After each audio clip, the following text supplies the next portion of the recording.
Welcome back to Professing Christians. This is Lisa. So today on the podcast, I am going to read the post I did on the WordPress blog this past Wednesday. And it's a continuation on the resurrection and death idea of Revelation 20. This one's titled The Second Death. And there's a lot to go over with this. So let's get right into it. We've been talking about the first resurrection. Now let's discuss the second death. Before we do that, we have to address another verse. Hebrews 9:27. And it is appointed unto man once to die, but after this, the judgment. Isn't that a weird statement? I guess we need to take it in context of the rest of the surrounding verses. Let's look at verse 26, 27, and 28 in Hebrews. For then must he often have suffered since the foundation of the world. But now once in the end of the world, has he appeared to put away sin by the sacrifice of himself.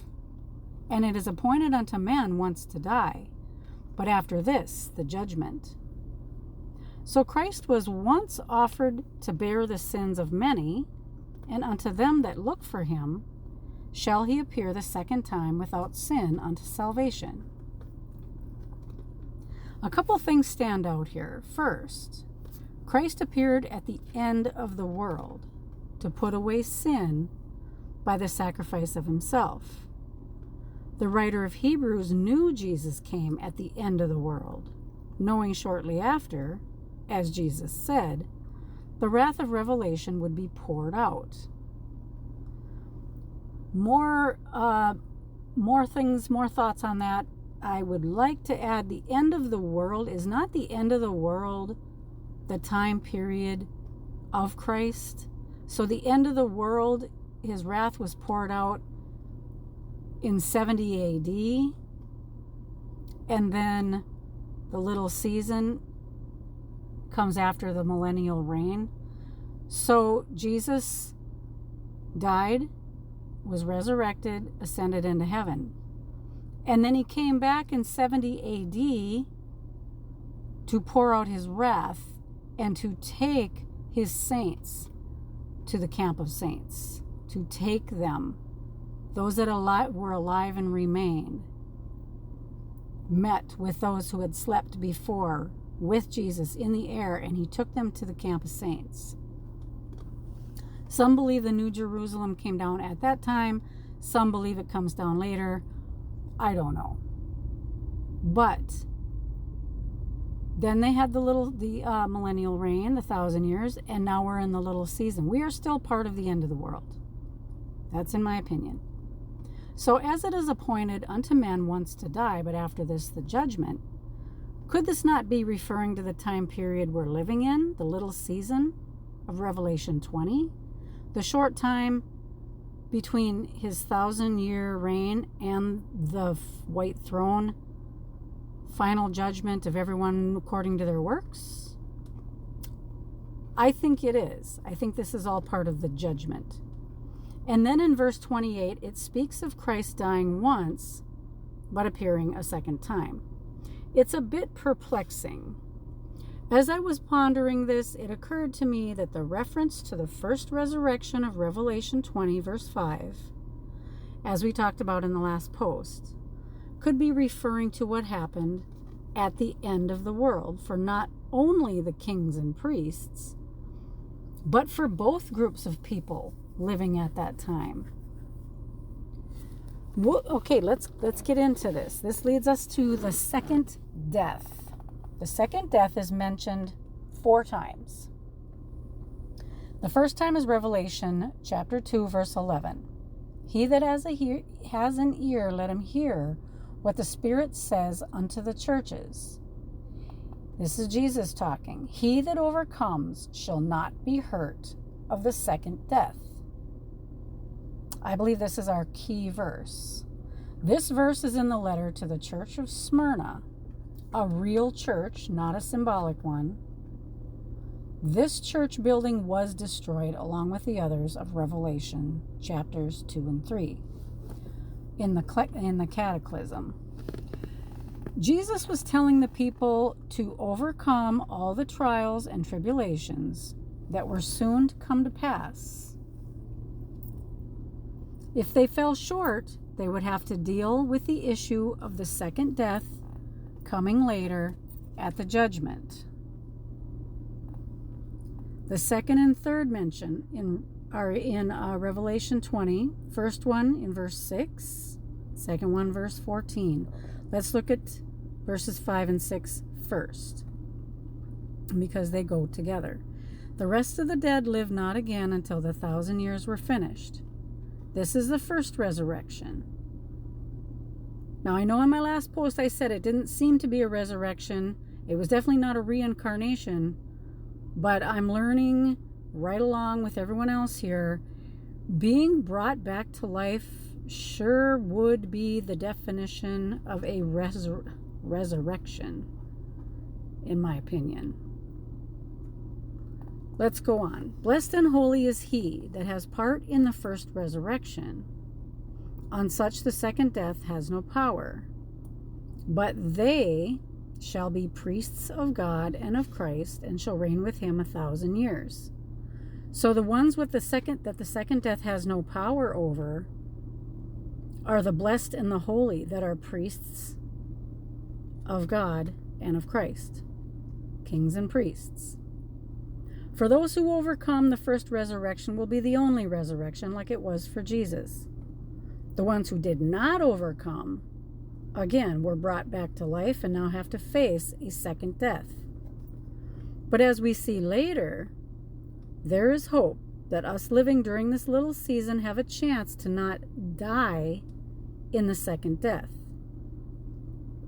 Like I said, if there's a second death, did not those who were brought back to life die a first death?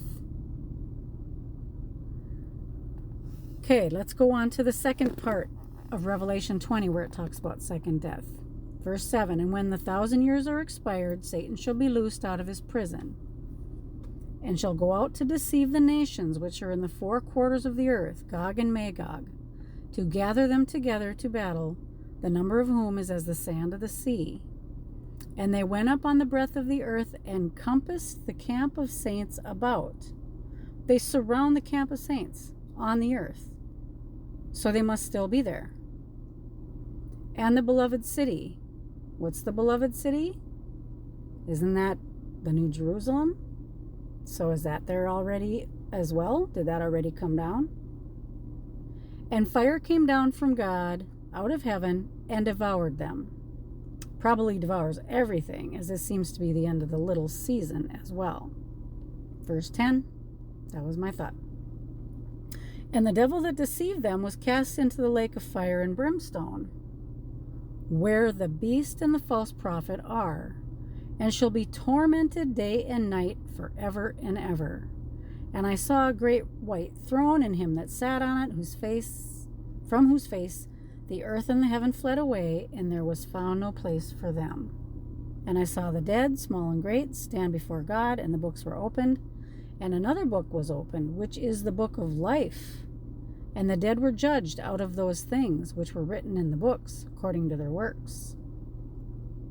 There's two books, two groups of people. And the sea gave up the dead which were in it, and death and hell delivered up the dead which were in them, and they were judged every man according to their works. Verse 14, and death and hell were cast in the lake of fire. This is the second death. So the second death is those of death and hell, the people held for judgment who did not, according to their works, make the cut, who fell short, did not overcome, and will not be considered for glorification, redemption, translation. I will get into these concepts later. So who falls short? It's in our fourth citation of the second death, Revelation 21. Verses 7 and 8, he that overcomes shall inherit all things, and I will be his God, and he shall be my son. But the fearful and unbelieving and the abominable and murderers and whoremongers and sorcerers and idolaters and all liars shall have their part in the lake which burns with fire and brimstone, which is the second death. Here Jesus is again talking about overcoming. This is good news because before the final judgment, in the season we're living in now, there's still a chance to overcome, just like he told the Christians of the 7 churches right before the wrath. We can be glorified along with the saints, but we still have to overcome. They did not die per se because death was swallowed up in victory with Jesus' sacrificial death. See Isaiah 25 verse 8, 1 Corinthians 15. Only those whose eternal hope is in Christ and have given their entire life to him have this victory. Could it be that we who lived before either didn't know Christ or didn't overcome? What mercy to give us a second chance with truth now being presented to us. Could it be that some of us are now hyper-focused on not falling short and still want to be found worthy, just like the saints in Jesus' day? And just like most of us have been led to believe would be a condition of being raptured, the harpazo, something I think happened to the saints and devout disciples in the first century when we see this event of 1 Thessalonians.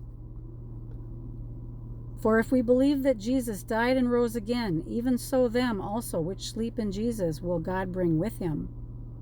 For this we say unto you by the word of the Lord, that we which are alive and remain unto the coming of the Lord shall not prevent or go before them which are asleep. For the Lord himself shall descend from heaven with a shout, with the voice of the archangel, and with the trumpet of God, and the dead in Christ shall rise first. Then we which are alive and remain shall be caught up. That's the harpazo. Together with them in the clouds to meet the Lord in the air, and so shall we ever be with the Lord. Wherefore comfort one another with these words. Paul is saying the overcomers slept and were with the Lord in the air at the wrath, and that those who were alive were translated, harpazoed, up to be with them. Sleeping in the Lord is not death. Paul knew this and said these words would be comforting to those in his day. Jesus also didn't give false hope, telling the overcomers of the tribulation they would not face death. This leads me to believe that as we near the battle of Gog and Magog, there will again be 2 groups left. Those who sleep with Christ or are left and join them together as the overcomer group, the bride. Those written in the book of life, and those who don't and face the second death. That would be the second group that are judged according to their works. So I'm going to leave it there. I am sitting at the park today. It is the 5th of July. Very busy here. I'm actually in a tourist area up here in Washington. All the festivities for the nation's holiday are winding down, and I'm just going to leave it there. That covered a lot. There was a lot in that one. So thank you for joining me, and until next time, this is Lisa with Professing Christians.